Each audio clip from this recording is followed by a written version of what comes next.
watching you, now they're going to watch you learn about them. And there's a lot to learn.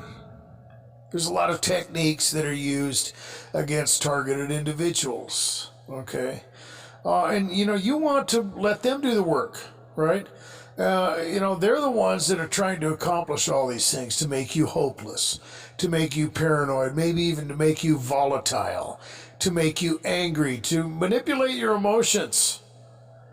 And, it looks like it's easy because they come in when the targeted individual is, feeling the effects of the harassment, noise campaigns, sleep deprivation, all that stuff is starting to wear away at you. They're sticking their fingers in all the activities that would help you boost your morale.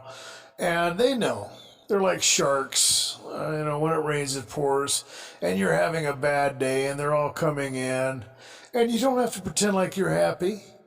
You don't have to jump around and, whistle Dixie. You just have to sit there and keep your cool and know that there's a motive. And that motive is to manipulate you. It is to manipulate your emotions, to get you into a place where you're forming false propositions and all that stuff. And I would recommend that any of you would go through my videos and watch the video, The Inductive Method, because it's very important that targeted individuals process this information correctly. So tonight, we're going to be talking about a lot of things, but one of the things we're going to focus on is the motive of some of this stuff, because when it comes to becoming paranoid, when it comes to being sensitized, when it comes to dealing with the unorthodox behavior involved in gang stalking, you can't just talk about it. It's illogical, it's irrational, it's designed that way because if you say anything, you're going to look nuts. And I gave that example several times. If you get your house broken into or whatever, and, you call the cops, there's nothing stolen, there's nothing vandalized. The perps just let you know that they got in, however they did it. They didn't ruin anything, and now you've got to be paranoid. They have let you know that they have the power to get around your locks, however many they are, or whatever you're dealing with, and to get in and invade your space and to mess with you. Okay? But, if you try to tell that to the police, of course, that's just going to lead to more questions, and you don't have those answers. Right? Why? Who? Whatever for? And it just doesn't end. Okay? And, the targeted individual is left looking irrational. And some of the things that targeted individuals deal with make them look like they have irrational fears. Like they have some type of mental condition. And it's designed that way. I've talked about workplace harassment before, where targeted individuals might get their drinks spiked with something, maybe something to make them sick, or a drug or whatever, and now you're paranoid. Now you're watching your beverages or putting locks on your lunchbox, and then that feeds into the disinformation campaign, and people that don't know about it are going to look and they're going to think that the targeted individual is irrational, that they have irrational fears, that they have some type of mental disorder, paranoid condition, they're freaks, and so forth. Okay? And, you can never satisfy people when you talk about it when you're answering their questions. Okay? Because, if you were just to tell them, okay, well, gang stalking it's a type of activity that discredits a person. It drives them, to hurt themselves or other people. It's gaslighting. It's basically a way to ruin their life, to drive them crazy, to play God with them, to control them. Maybe in the case of the government, it's to experiment on them, to manipulate them. Some people are just sadistic, blah, blah, blah, blah. But that's never good enough. Because the world that these people live in is not like yours. They do not know about this stuff. And if they do, well, they're just perps. And they're going to draw you out. And they're going to agitate you. And that's just the way it is. And that's the methodology. You run into it at every turn. Okay, it doesn't matter what you're trying to do. Integrate into a social circle. Find a spouse, whatever. You are left with that. That bag of bricks to try to explain something that's irrational and illogical, and it makes you look crazy. And I've talked also about the fact that, this whole thing is gaslighting and it's going to last. Don't believe that it's just going to stop. It may stop for a while, but that's part of the methodology. More than likely, you're going to be dealing with this stuff for a long time. Because over time, people can start to succumb to the gaslighting. Okay, because some of your fears are going to be perceived even by you, especially if you're a new targeted individual, is irrational. I'm getting paranoid. My gosh, I'm worried about everything all the time. I don't know who I can trust. I can't turn my back for a minute. You might be afraid to even leave food, unguarded in your house. You might even be afraid to leave your house after what you've dealt with. You might be afraid to go in public because you've experienced the, aggressive street theater and everything. And that's going to look irrational. It's going to look crazy. And, over time, you're going to make a lot of mistakes because of that. That's just part of the trauma, okay? And I've talked about that before, that, you have to have a very strict criteria, and you have to forgive yourself, because after experiencing these attacks, after, having break-ins, being attacked with street theater, workplace harassment, who knows, whatever, you fill in the blank, you're gonna read into some things inevitably. You're gonna make a mistake.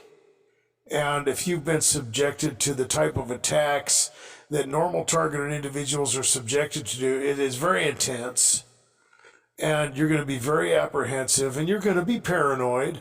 And if they, use the usual methodology, which is to back off and change it and turn it into a type of passive or non-existent type of situation, well, then, there you are, kind of your own worst enemy for a little while. You're processing information incorrectly. If you're a new targeted individual, you've probably become a little bit self-centered, thinking all this stuff is about you. Everything is going to be misperceived, and you're going to step back and you're going to say, man, maybe I am losing it, but you're not. You are just simply reacting to the stimuli that you've been subjected to, and you're trying to heal. You're trying to keep yourself safe. And like I said, you need to make a mental note of that, because this stuff does change, and it might change into a very passive situation, and you don't want to succumb to that gaslighting. And you don't want to magnify the mistakes that you make naturally, but, just because of what you've experienced. Okay. And, other people around you aren't going to be easy on you either. Okay, because, the fact is you have a bit of a split. What I mean is, the reality that you're subjected to, we'll just say you have friends or whatever, or maybe even a spouse that doesn't know about this stuff, and that split is going to be in the reality that you're dealing with and the reality that they're dealing with, in the sense that you are subjected to things that they're not subjected to. Okay, and what always happens? Well, you're going to be ruining their fun, or you're always worried about something, or you just don't know how to let it go, or whatever. And, it's going to be one of those types of, scenarios, right? And it's going to cause a division. It's going to cause that split. So, you have to be prepared for that. And what I'm getting at is, and I've talked about this as far as, people who have children that are targeted individuals, you don't want to be talking about this stuff. You don't want to make it the focal point of your conversations, especially with people who don't know about it because they haven't been subjected to it. You don't want to be that broken record that drives everybody away from you. Okay, that's important.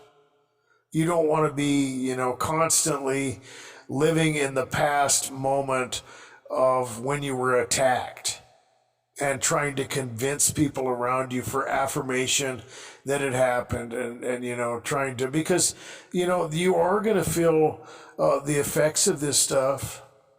And when you do, you don't have to justify yourself. That's what I'm kind of getting at. You don't have to sit and try to explain if you make a mistake to people. They're either gonna love you for who you are or they're not. You got to get over that, and you got to do the same for yourself.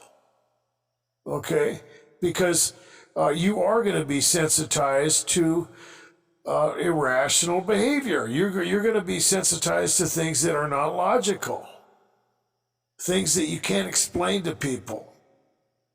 And it's going to cause you to make some mistakes, and you can't let that gaslighting set in. You cannot succumb to this methodology. You can't. Gangstalking is intense stimuli that is meant to gaslight, confuse, and manipulate an individual and eventually destroy them.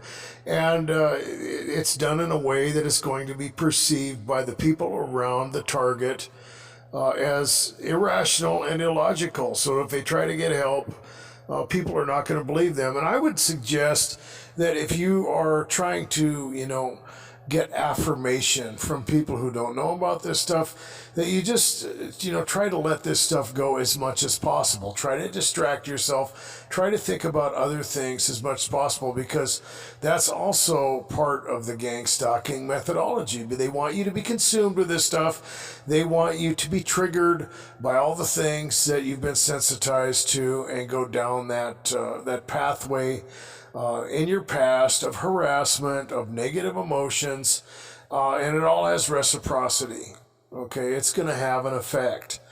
And I've talked about dialectic behavioral therapy and stuff like that. You can't move into the future if you're always living in the past. You guys have been around that person who's, triggered all the time. Maybe they've had a bad past relationship and they're like a broken record. They just keep going back into that, and they just drive you crazy, and they drive everybody away from them because they just can't get over it. They keep dragging you into it, and going over the same thing. And I've even seen people where they start talking to you about something somebody else did to them, as if you're that person, right? Like they're talking to them, but they're really talking to you. And it's another thing that targeted individuals can become involved with, because we get stuck in the past, because all the triggers and all the things that you've been sensitized to are designed to draw you back to that. And when, especially when you're trying to get affirmation or explain this stuff, you've got to go into a past scenario. The whole thing is designed for it. I would recommend, and I'm not trying to suppress the truth on this. A lot of people, think I'm trying to muzzle them, but I would just recommend you don't even talk about it. Okay, and it's not easy, because you're going to be thinking about it a lot. You have to deal with it. So when you do, you want to try to be productive. You want to try to process the information correctly. In fact, I'll give you guys a homework assignment to watch the inductive method. And another fun one would be to watch, this movie came out in 1994. It's called Surviving the Game. It's got Ice-T and Rutger Hauer. I'll never forget the first time I watched that movie. It might not be exactly what you're dealing with, but it has a lot of the elements of gang stalking in it. How people are fed on, they're vented on, they're treated like things. They're despised, and they're basically villainized, and it's a good movie. I think you'll like it, and I think you'll agree with me. Distract yourself as much as possible. Like I said, you have to take care of yourself. This is for you, okay? And if you can't take time out for yourself, if you can't take care of yourself, you're not going to be good for anybody else. Okay, you're just not. And this whole thing is designed to wear you down. It's to wear you out. You're going to be dealing with a lot of things. You're going to be dealing with accusations from people. And like we talked about, some of those are going to be that you're being irrational, that you're being illogical, that you're having irrational fears. And if you're getting those types of accusations, I wouldn't even try to answer back. Sometimes, I've dealt with that. I just, yeah, you're right. And just get it over with, because a lot of times you're going to be getting drawn out by somebody you think is genuine. And if you just drop it and agree with them, they're going to try to pick it back up. Okay. And that's a good clue as to who you're dealing with. Because if somebody's really trying to help you and they give you a piece of advice, but they keep bringing it back up and feeding on your frustration around a situation where they know they can accuse you of something or whatever, you can tell that something else is going on. And on the other side of that equation, if they don't understand, they don't understand, and you're just dropping the whole situation and you're doing it for yourself. Why get on that merry-go-round? Okay. Because a lot of times targeted individuals are drawn out. They are drawn out because they cannot explain what's going on. It is illogical. And it's a trick. It is. One question always turns into another, and this is designed to frustrate you. It's designed to wear you out and frustrate you, and eventually get you to the point where you can be manipulated into an emotional state where they can control you, where they can discredit you, where you can be gaslighted, where you can be frustrated. And the illogical and irrational axiom permeates this whole scenario. You can't explain it to anyone. You can't get help. You're all alone. You have that tension of injustice building up. They turn you into that boomerang. You're always going back into your scenario, back into the past, back into those negative emotions, back into that frustration, preventing you from moving out into the future and thriving. It's just the way it is. You can't let them do it. I'm going to end the show by thanking people once again for helping me on GoFundMe. I would have been screwed. That money would have come out of my savings. I already have credit card debt, and I've got to pay taxes still this year. Thanks again, guys. Your generosity was very inspiring, and it was very appreciated. I'm going to keep that account open. If anybody helps support the channel, it will be much appreciated. That's Michael, Arizona, on GoFundMe, extended COVID expenses. Guys, be good to yourselves. Be safe.